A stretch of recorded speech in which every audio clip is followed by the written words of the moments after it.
Hello guys, welcome. Collective reading tayo ngayon. So, tingnan natin kung ano yung energy ng person mo. So, be open-minded po, hindi po halos lahat makaresonate, kaya piliin nyo na lamang. And thank you nga po pala sa mga nag-subscribe, lalo-lalo na sa mga bumabalik. Marami pong salamat. Give me the message for collective.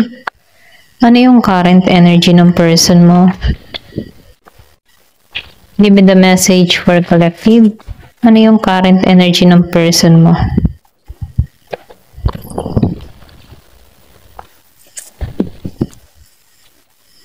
Give me the message for collective. Ano yung current energy ng person mo?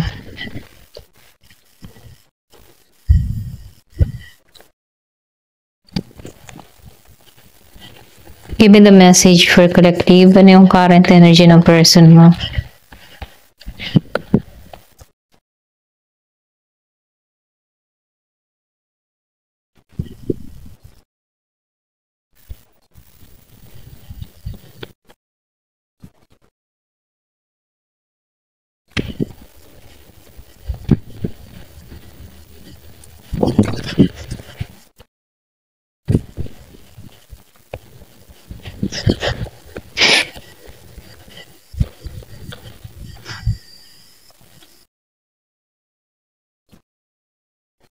Nakikita ko dito, no? Meron ka ditong tao na hindi na nandigan sa'yo, okay? Yung mga tipo na hindi ka nito ipinaglaban, hindi ito nagseryoso, hindi ka, yung bang tipo na hindi siya nanatili sa'yo, okay? Kasi itong tao nito, kaya siya, hindi siya nanandigan or hindi ka nito pinaglaban, okay? Hindi ito naging totoo, okay? Yung bang tipo na hindi siya naging seryoso kasi meron tong mas pina-priority, okay? Pwede rin sabihin meron mga gumugulo sa kaisipan nito or meron tong mas priority pa maliban sa'yo, okay? Ito lang nakikita ko. So, nakikita ko dito meron tong mga tinatrabaho. Kumbaga, itong tao mo, mas nakatuon siya sa kanyang mga pangkabuhayan, yung paglago niya, okay? Kumbaga, nakikita ko dito na mas nakatuon siya sa ganun, okay? Sa kanyang kaperahan. So, nakikita ko dito, pwede rin sabihin, meron ka ditong tao na sobrang busy, ano? Hindi ka nito pinagtutuon ng oras, panahon, okay? Kasi may gumugugol sa oras ng tao na ito kung bakit siya nagiging busy dito, okay?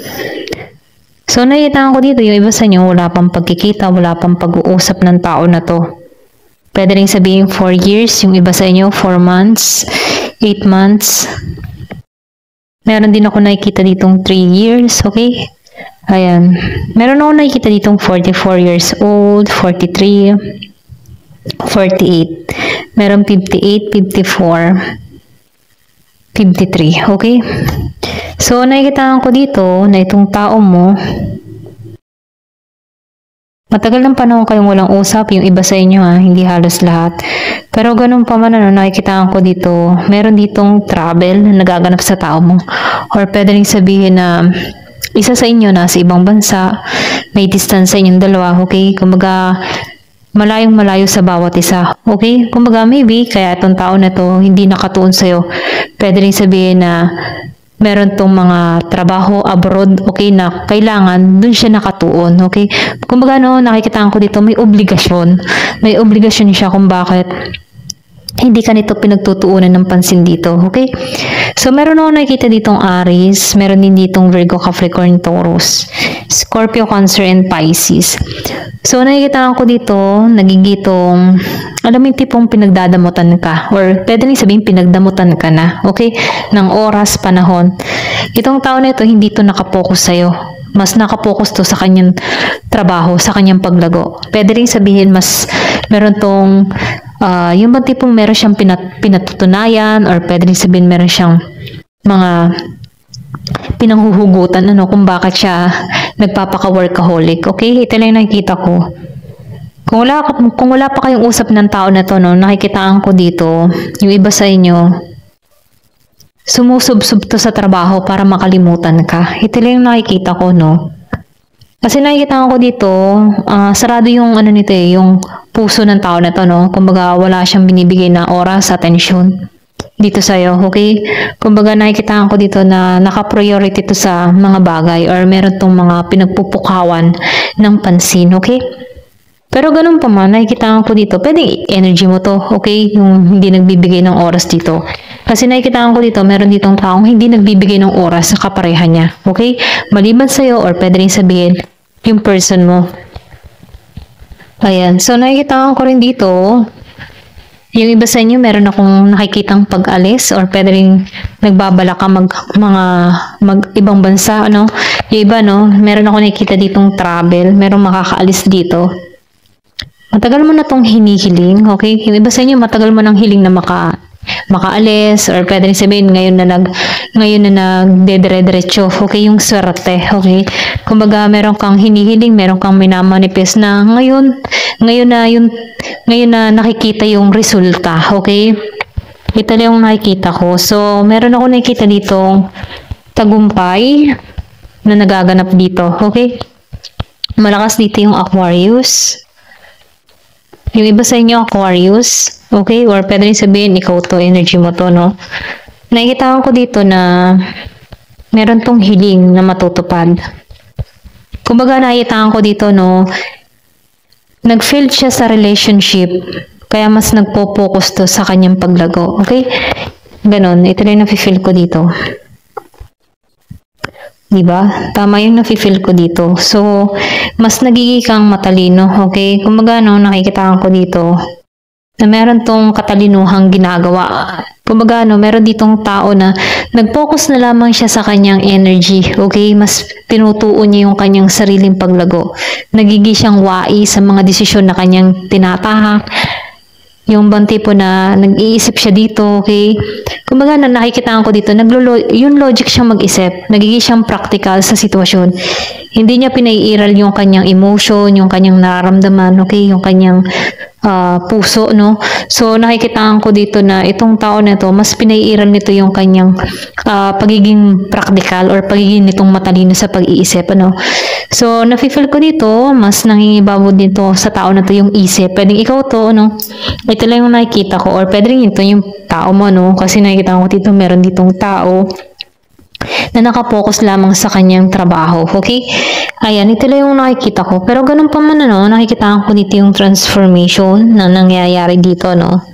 Kasi nakikita ko dito, yung tipo nag-isip-isip siya dito na sayang yung oras, sayang yung panahon. Bakit ko ipupukaw yung attention ko sa taong ito na hindi naman ako pinapansin, okay? Dito, no, sa Four of Cups.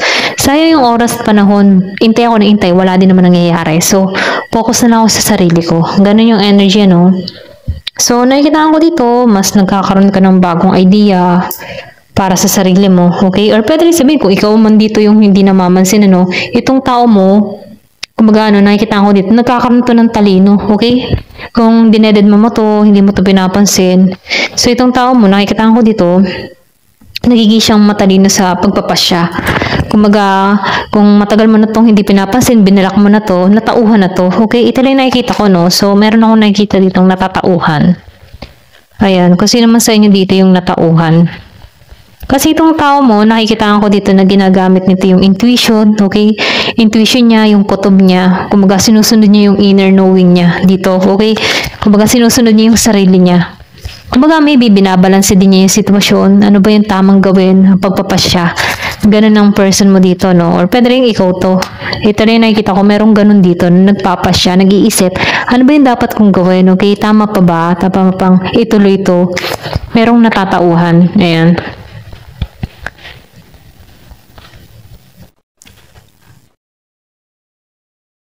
So, meron ditong The Chariot. So, nakikita ko dito, hindi lumalago itong nagaganap sa inyo, no? Kasi justice, lumabas ang justice. Kasi dito sa justice, binabalance eh. Meron dito nagbabalance. Yung sinabi ko nga kanina, no? Nagiging siyang logic sa pag-iisip. Hindi siya basta-basta kumbaga, tinitimbang-timbang niya muna yung sitwasyon kung saan siya, okay? Kumbaga, once na hindi niya nakikitaan to ng potential, move on na, okay? Or pwede sabihin, kinakatok niya na yung sarili niya na kailangan ng umusad. Ito lang yung nakikita ko, no? So, nakikita ko dito na sinusunod lang nito yung kanyang sarili, ano? So, nafe-feel ko dito na nagigitong balance sa kanyang mga desisyon na ginagawa. Nagiging siyang matalino sa bawat hakbang na gagawin niya dito. Kasi nakikita ko dito, itong taong ito, kumbaga, wala tong nakikitang potential, okay? Kung isa man sa inyo yung dito nagiging mailap, ano, or hindi to pinapansin, meron ditong nagigising. Ito lang yung nakikita ko, no? Kumbaga, nagkakaroon to ng realization, or pwede rin sabihin, ginigising na tong tao na to, no, na kailangan nang i-let go. Ayun, ito lang yung nakikita ko, no, kung sino yung sa inyong dalawa dito yung nagle-let go na, no. So, nafe-feel ko dito, meron ditong tao na nagle-let go na sa sitwasyon na hindi niya na masakop, ano. Ito lang yung nakikita ko, no, kumbaga, nahihirapan na siya na, ang hirap-hirap na. Ito lang yung nakikita ko, no. So, itong tao na to, nakikita ko dito na hinahanap niya yung balance para sa kanyang ikabubuti, okay? So, ito lang yung nakikita ko, no? So, tingnan natin dito sa card na to.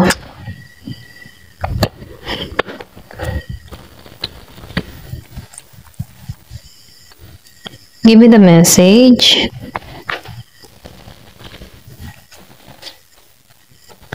Give me the message.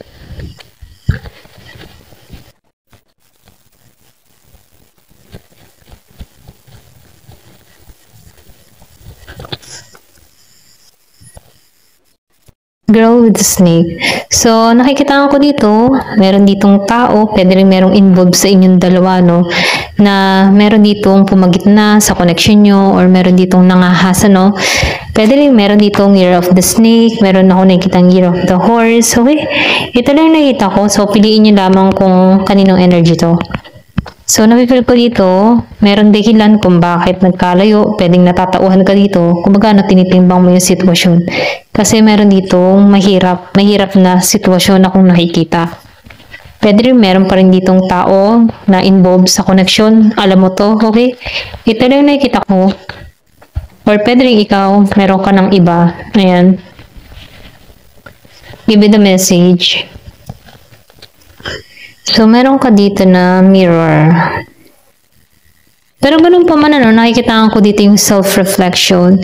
Pwede rin sabihin na pareho pa rin kayo ng nararamdaman. Kumbaga, nakikita ko dito, nakikiramdam ka sa tao nito, kaya nakikiramdam ka din, okay? Pareho kayo nagpapakiramdaman dito. Yung iba sa inyo, no, meron kayong inner wounds na kailangan maghilom sa inyong dalawa, no?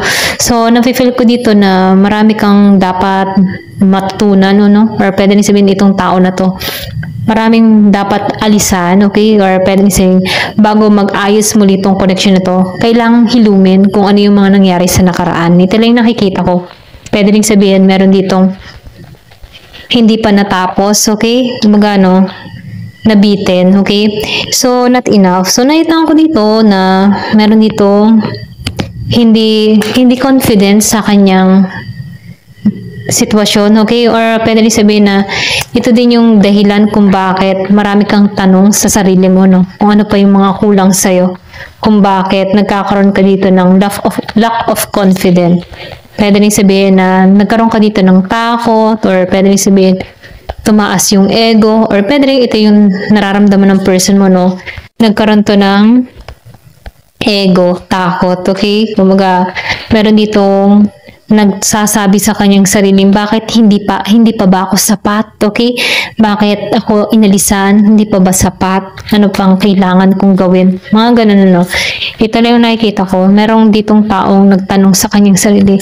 Marami kang tanong, okay? Or pwede rin ito yung nararamdaman ng tao mo kung sino man dito yung nagloko, okay? Give me the message. Ano pa yung mensahe?